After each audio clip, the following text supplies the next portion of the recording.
Thank you Lord. Ito na nga. At itong paketa ito ay ito na yung pinakadulo ng hagdan patas. So patag na.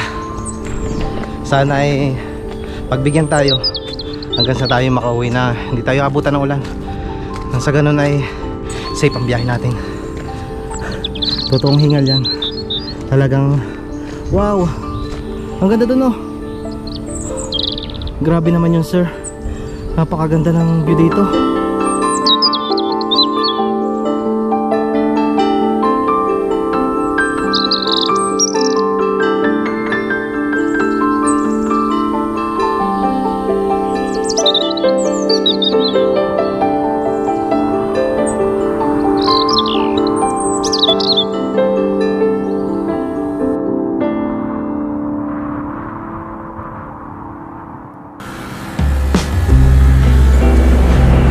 Good morning!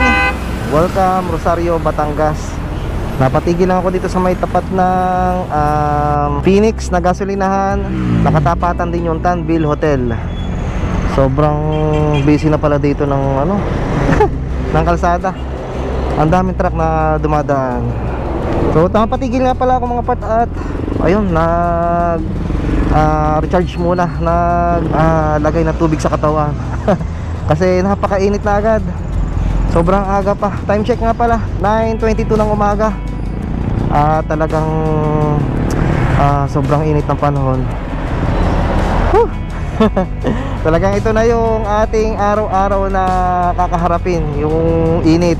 So nakapagano na nga ba mga part? Naka-officially pumasok na ba yung season ng summer? Parang hindi ko pa nababalita kasi madami tayong napapanahong balita ngayon, kaya hindi na masyadong natututukan yung tungkol sa bagay na yan. So dahil sa mainit ngayon ay ingat-ingat na lang tayo mga part sa mga biyahe natin.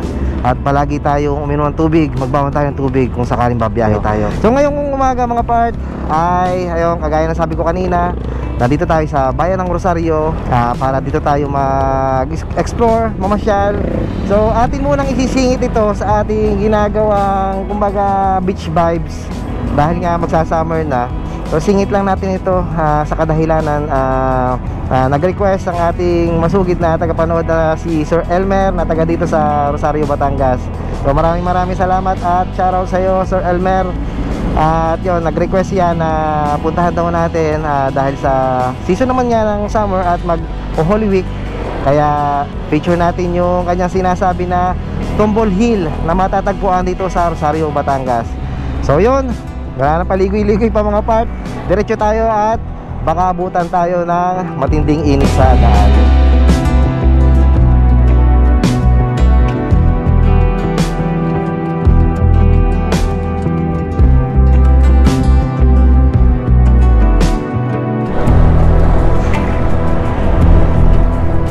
Ayon kay Google Maps ay 4 minutes na lang buhat dun sa tinigilan natin.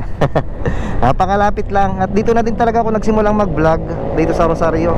Kasi puro kalsada lang ang makikita natin yan pag papunta tayo dito. So diretso tayo at meron na lang tayong 1.3 kilometers na tatakbuhin or babahehin para makarating sa Tumble Hill. Oy, medyo traffic dito. Ito yung crossing, itong kaliwa na tatakpan lang itong Alps ay papuntang Padre Garcia. Tapos itong kanan ay papuntang Taysan. So diretso tayo, doon na tinuturo ng mapa. Nagka-traffic din pala dito. Dati kapag dumadaan ako dito, kasi nakapag-vlog na din tayo dito mga part. At saka ito yung ruta na dinadaanan natin kapag pumunta tayo ng Quezon. So bibihira lang nating maabutan na gantong traffic. Yun, ilang kilometers na ba ang ating tatakbuhin? 550 meters, malapit na. At saka 2 minutes na lang babiyahin natin. Parang dito lang din yun sa bayan. Kasi dati nung nagpunta ko dito sa Rosario at nagpaikot-ikot ako dito. Pero hindi ako naliyo mga part. Ay parang na pagmasdan ko nga ito. So dahil sa laging nanonood sa atin si Sir Elmer, ay tawag dito, naulit niya at napansin din niya yung ating pinuntahan. Ayun, nasabi nga na may ganun nga doon. Kaya pupuntahan natin yon. Ayun, lumampas pala tayo dun sa isang kanto. Pero ayun, pwede naman dun sa sunod na kanto. Masyado tayong nagdadaldal ngayon ha. Okay. Pwede naman. Ayun, mas malapit-lapit pa nga dito. Napaganda pa. So saan ba yun? Sana ay pwedeng isig na lang ako. Pwede kaya dito? Wala man nakalagay na ano. Wala. Pwede kaya? Ayun, pamahalang bayan ng Rosario. Yun, nakapunta na ako dito dati mga part. Nung nag-vlog tayo dyan sa Rosario na inabot tayo ng ulan. Tapos ito, sa parte dito napapunta ako mga part. Ito yung ayun, yun, nasa may taas na yun. So yun ang pupuntahan natin. Hindi ko lang sure kung aninag nyo. Yung may shrine, Jesus ata yun So magtatanong-tanong tayo dito kung saan ang daan. So abot lang tayo dito sa may crossing na yan. Inon tayo pumunta dito. Ito ko lalakad ata nga dun kumanan tayo dito. Pwede kayong kumanan. Tatanong tayo dito. Ito yung sa may tinatawag na grotto.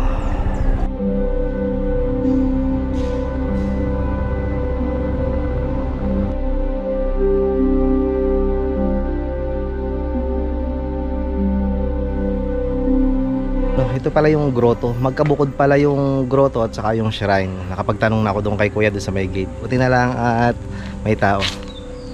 So ito, kalimitan makikita dito ay yung mga rebulto ng mga panahon ni Jesus.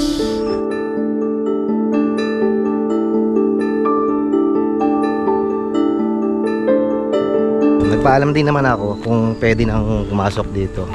Sabi naman ni kuya ay pwede naman.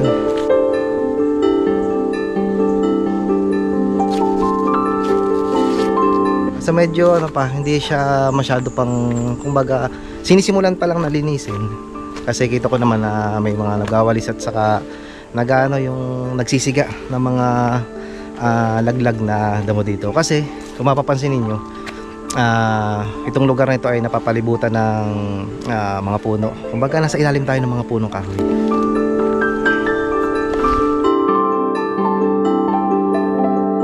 Kung baga mga part na makikita pala dito ay Station of the Cross, yung mga nangyayari kay Jesus bago siya pako sa krus.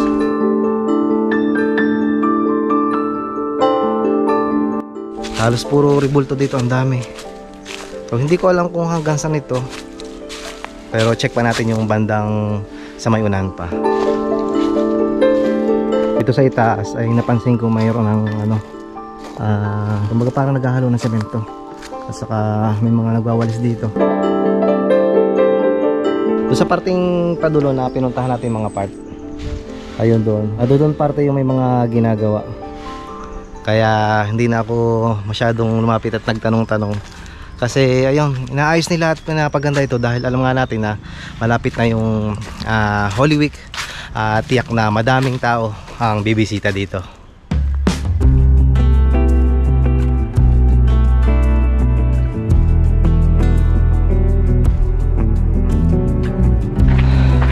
Ayun, good news. Yung nakasabay ko dito si kuya, yung nakabike na may dalang Chinese chicken, taga doon din pala, malapit dun sa may ipupuntahan natin na shrine. Tinanong ko kung abot ang sasakyan. Pwede daw ang motor, abot sa taas. Kaya kukunin ko muna yung motorsiklo at mumotorin natin patas para hindi tayo masyado mapagod mga part. Kahit doon na lang po. Sige, salamat kuya.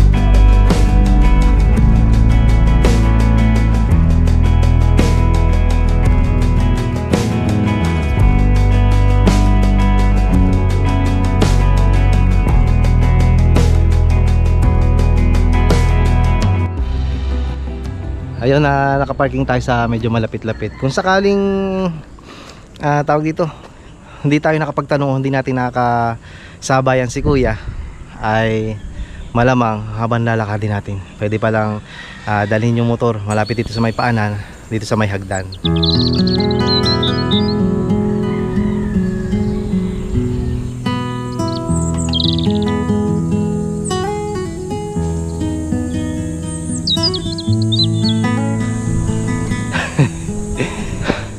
Nagsisimula pa lang tayo mga part. Ito pala yung parte na may hagdan. Ayun, doon tayo pumasok.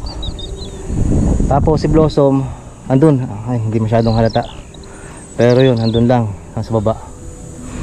Ito ang ating akyatin. So hindi ko to mamadaliin mga part. Alam nyo naman, at alam ng mga matatagal na nanonood sa akin, mahina ang aking stamina pagdating sa akyatin. Kaya bibihira akong gumawa ng video sa mga ganitong akyatin. Shoutout nga pala ulit kay Sir Arnel, na siya yung nag-request at nagsabi na puntahan natin itong may shrine. Ito yung hagdan papunta kay Jesus. Ang ganda ng kanyang pinaka daan. Bukod sa hagdan, makikita nyo na ang gaganda ng mga puno. Ano bang tawag sa punong yan? Mahogany o ewan lang, hindi ko alam. At mapapansin nyo habang umakit kayo ay may mga rebulto ng berhen at kung ano-ano pang mga rebulto.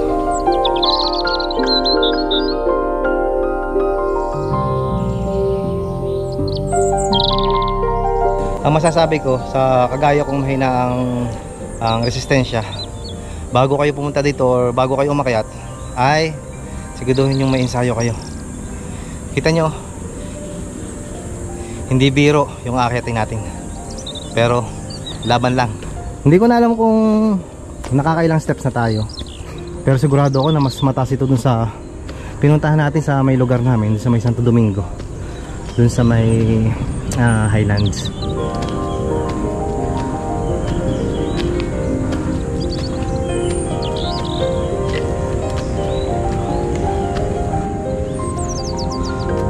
Mukhang kukulangin ang dala kong tubig, kaya utik-utikin ko lang.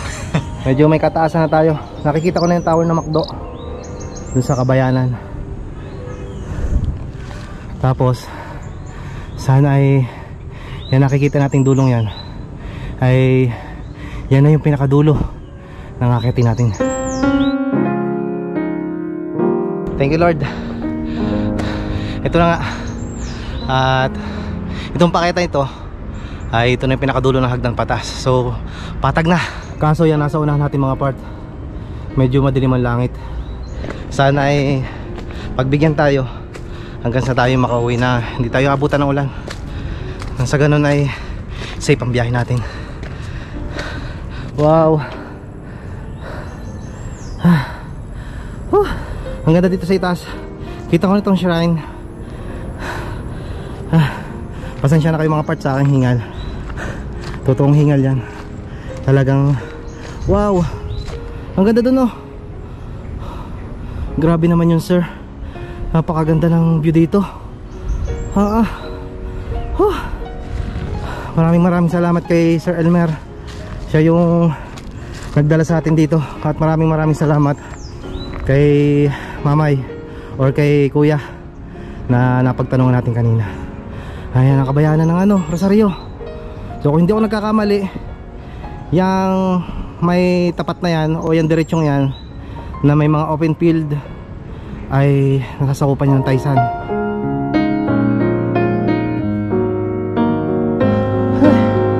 Thank you Lord sa napakagandang view.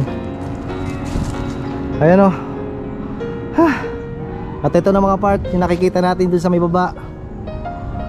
Ay, salamat po Lord. At nakarating tayo ng maayos dito.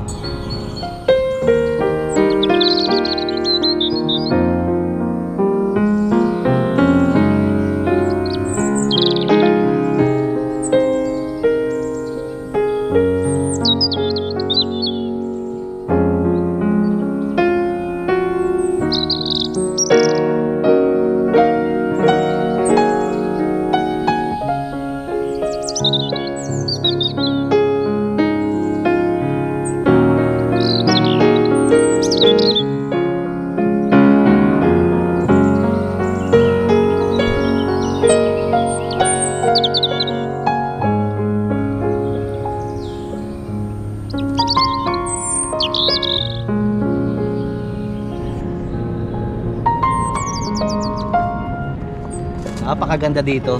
Kita niyo yung view yan. Kitang kita, overlooking ang bayan ng Rosario. Tapos sa may parte doon, ayun, hindi ko lang sigurado kung naininag nyo, pero abot tanaw dito yung factory ng semento sa may bayan ng Taysan. So sigurado ako na yung parting unahan natin ay Taysan. So yung nakikita pa natin na bundok, yan nasa harapan, medyo malabo lang mga part ng langit at sa palagay ko ay uulan. Ayan, yun yung pinupuntahan nating bundok, kaya sa Mount Manoy.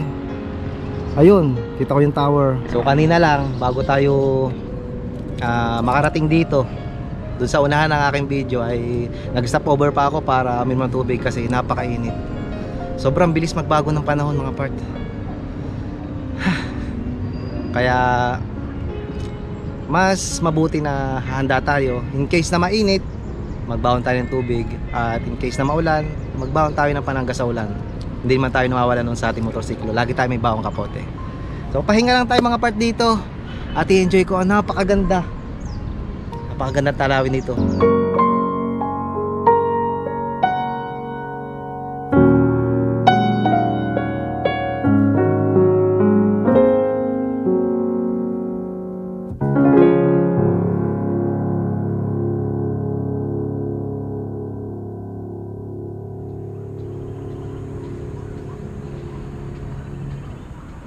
Bago ko makalimutan, kakainin ko mo itong aking binaw na 2 pirasong saging. Dahil alam ko naman na talagang mapapalaban tayo sa akyatan. Kasi na-search ko na kagabi kung ano yung pupuntahan natin. Kaya nagbaon ako ng 2 saging para sa sa ating calcium. Hindi man saba pero saging nakakatulong din. Kasi talaga nangangatog ang aking tuhod. Kaya habang nakatambay tayo at in-enjoy ko itong napakagandang view, ay kakainin ko lang itong aking bawang saging. Kain tayo.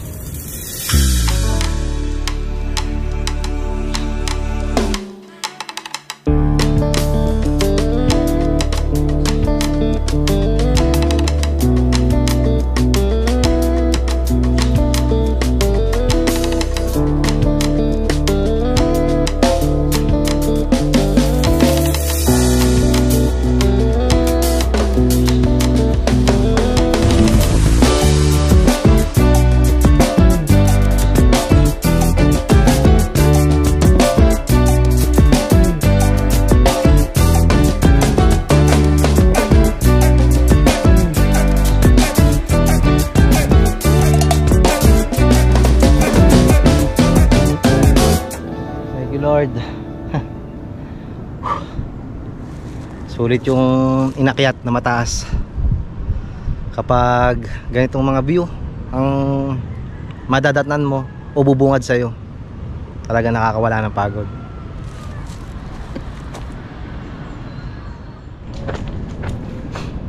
Siguro kung susumahin ko yung ginawa nating paakyat kanina, siguro mga nasa 10 minutes bago makarating sa itaas, kung kayo ay mahina resistensya kagaya ko. Pero kung naman, medyo bata kayo or malakas ang inyong resistensya, ay madali nito mararating. Ang pinaka lang naman dito, pinaka mahirap yung tarik ng daan. Pero hindi naman siya ganong kalayo. Kasi nga siguro 10 minutes nga, base sa aking kalkulasyon, ay makakataas na tayo dito. So yung matarik lang, medyo nakakapagod sa mga kagaya kong hindi sanay sa ganitong mga kayatin. Yan kung makikita niyo yan ang ating bababain. Pero kagaya ng kanina na ginawa natin, ay hindi tayo magmamadali. Kasi mas nakakapagod yung pababa mga part. Ako lang ba yung nakaka-experience na mas nahihirapan ako sa pababa? Kasi yung pwersa ninyo nung paakyat kayo ay talagang inipon nyo na sa inyong mga binti at saka sa hita.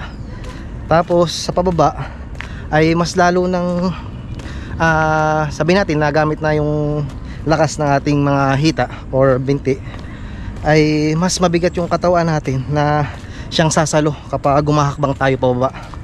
Kaya para sa akin mas nahihirapan ako kapag pababa ang daan. medyo may kalayuan pa. Pero kayang-kaya. Nakarating nga tayo sa itaas. Siyempre, makakarating din tayo sa baba.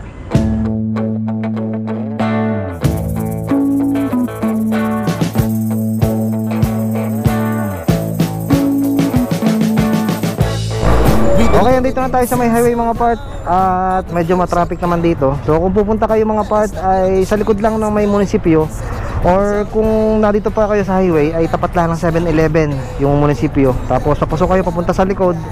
At yun, mararating ninyo yung ating pinuntahan kanina. So hindi ko na ito papanghabaan mga part. At ayun, traffic naman dito, kaya dito ko na lang tatapusin. Maraming salamat sa inyong pagsama. At kita-kita na lang ulit tayo sa mga susunod pa nating mga vlog. So beach vibes ulit tayo sa susunod.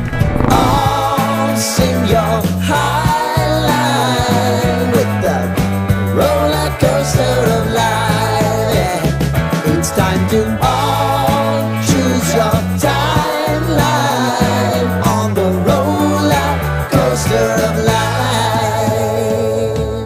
Oh, you seem to easily forget how to place your bet. When everyday life gets you down, you gotta steal the crown. Got to own it. Don't bitch and moan about it, please. God forbid you scrape your knees, and it's nothing to sneeze at.